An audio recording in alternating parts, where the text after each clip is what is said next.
We are following breaking news. We have new video of Luigi Mangione's arrival at a courthouse in Pennsylvania. That's where we are anticipating an extradition hearing for the 26-year-old Ivy League graduate and high school valedictorian accused in the murder of health insurance CEO Brian Thompson. Yeah, let's see this moment. It is actually sort of something to watch. He was trying to send a message, but police rush him off very quickly.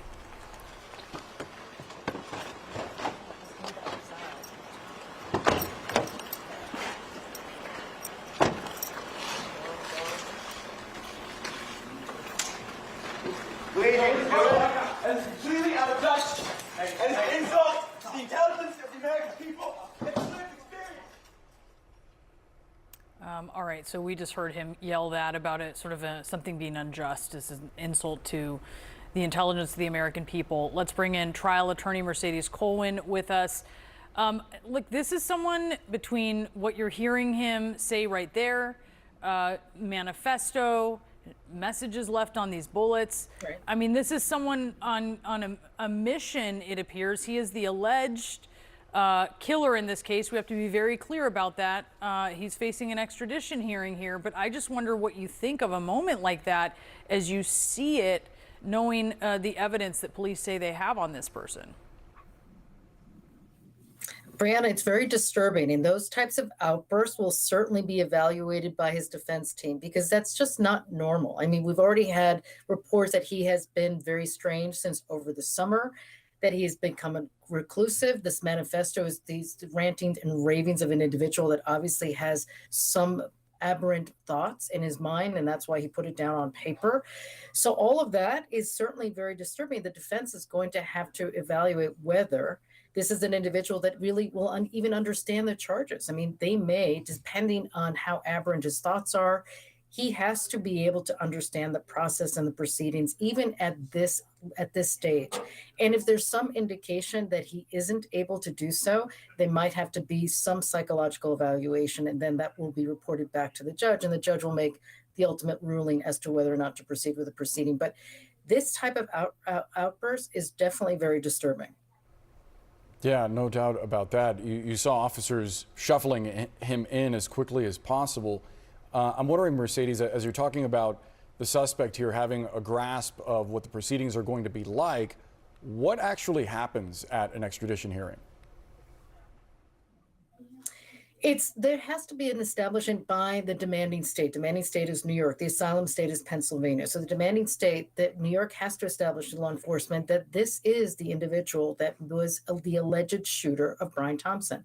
So they'll have to go through the evidence that we've already described, the manifesto, the ghost gun, the images that we saw, even the eyewitness. They may even bring in some of the eyewitness who was discovered. The arresting officer in Pennsylvania will come forward and talk about the exchange that he had with Mangione. It's already been reported that arresting officer, when asked Mangione, the first words out of his mouth, it's been reported, he asked Mangione, were you in New York? And certainly Mangione, at least this officer, claims that he was very nervous when asked that question. So there will be testimony, there will be evidence, but Mangione can waive it. I mean, depending on whether he waives it, it doesn't sound, to Brianna's point, doesn't sound like he may waive the hearing. And if he does waive the hearing, then he will be extradited without any further process. It doesn't sound like that's going to happen. It will have to be. It certainly sounds like there will be this process with witnesses and evidence being set forth before the judge. And the judge will make the ultimate ruling that there is probable cause to establish that Mangione is, in fact, the alleged killer of Brian Thompson. And we are anticipating news out of that hearing soon. Mercedes Colwin, thank you so much for giving us your analysis. CNN's Bryn Gingras has been covering every twist and turn on this case. Bryn, what is happening at this extradition hearing? Yeah, so listen, Boris, we have a reporter inside the courtroom right now. They're not allowed to have any sort of communication. So we don't quite know just yet if that hearing has started. We're still waiting to get an update. But you can see, we know that he is inside that courthouse, at least from that sort of combative moment there, as you showed the viewers, where it took several sheriff's deputies to calm him down and get him inside of that building. As you said, this is really the first time that we are hearing from him, his own voice. We do know that that he does have a defense attorney who's representing him for this extradition hearing. We know that New York asked for this extradition. A warrant for his arrest has been issued. So it's now up to the trial judge to go forward with this, for the judge rather, to go forward with this hearing. And he has the decision to either fight it or to actually move forward, where people from the NYPD and Marshal's office will bring him here to New York. And we're learning that that could happen sometime tonight, could be even sometime tomorrow. And Bryn, what are we learning about a potential motive?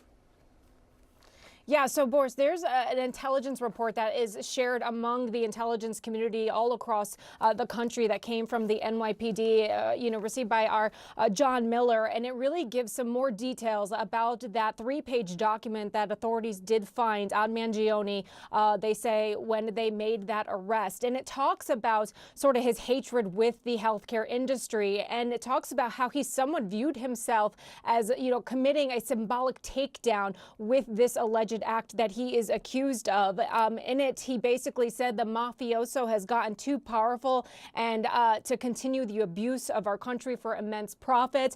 And he kind of paints himself, according to this report, as somewhat of a hero, saying that evidently I am the first to face it with such brutal honesty. Now, of course, you've heard Governor Shapiro from Pennsylvania come out. You've seen the New York governor come out and say he is no hero. Of course, we should not be celebrating this person, but it certainly is giving a little bit more detail as to a motive possibly of why he is accused of this horrific crime. We also are learning more from friends and family, right? We have been talking to many people, some who have lived with him, some people who knew him in college and high school, who say, they were, close to him over social media or keeping in touch with him, but he sort of fell off the grid this last summer. And one person we spoke to talked about a back injury that he was dealing with, which also might be something that could be connecting the dots to the healthcare industry. But let's hear more from this person who actually lived with him in Hawaii at one point.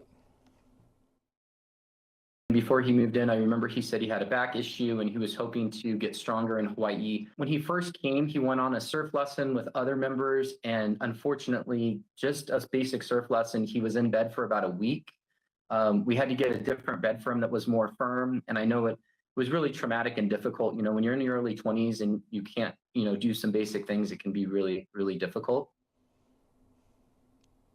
Yeah, again, these are all sort of the things that police are going to be using to connect the dots and try to point to a motive, try to build their case. We know that they've also, of course, scrubbed social media in their efforts in this investigation. As I said, we are now waiting for this extradition hearing to happen, and it's possible that Luigi Mangione may be on his way to New York at the soonest, maybe tonight, Boris. Bryn Gingras, thank you so much for keeping an eye on that. Brianna? Experts say the suspected killer of UnitedHealthcare CEO Brian Thompson planned his attack well, but also made some crucial mistakes. So let's take a look at what police say are his key moves and also the evidence left behind and what this all says about the gunman's strategy. Before the killing, the suspect cleverly avoided air travel because, of course, had he taken a plane, he would have had to show his ID, reveal his entire face under security cameras. If he had a gun at the time, it probably would have been detected during luggage screening. Instead, the suspect took a Greyhound bus to New York, a bus that originated in Atlanta, though we still have to wait and see where he may have gotten on that bus. The suspect stayed in a hostel in New York using a fake New Jersey driver's license and paying cash, again, avoiding a digital trail there. The suspect was careful up until this point, including diligently wearing a mask over his face. This was that rare image of the suspect's unmasked face captured on surveillance video when a hostel employee flirted with him and asked him to lower his face mask. And it was these images, of course, that helped spread his identity across the country and even around the world. Then lastly, the suspect used a ghost gun, which is an untraceable self-assembled firearm. Kept law enforcement veterans puzzled here. Police saying when Mangione was arrested at that Pennsylvania McDonald's, local officers discovered this ghost gun when they were searching him. And then after the killing, the suspect seemingly left a trail of evidence behind: a discarded Starbucks water bottle, an energy bar wrapper, a burner phone that gave authorities DNA material, and a partial fingerprint to work with. Later, that distinctive backpack resembling the one worn by the gunman was found in Central Park. Authorities hoping DNA samples from all of these items would help identify the suspect. Testing, though, yielded no DNA or fingerprint matches in law enforcement databases. So we're going to see, though, how those pieces of evidence are going to be used by authorities now that the suspect has been arrested.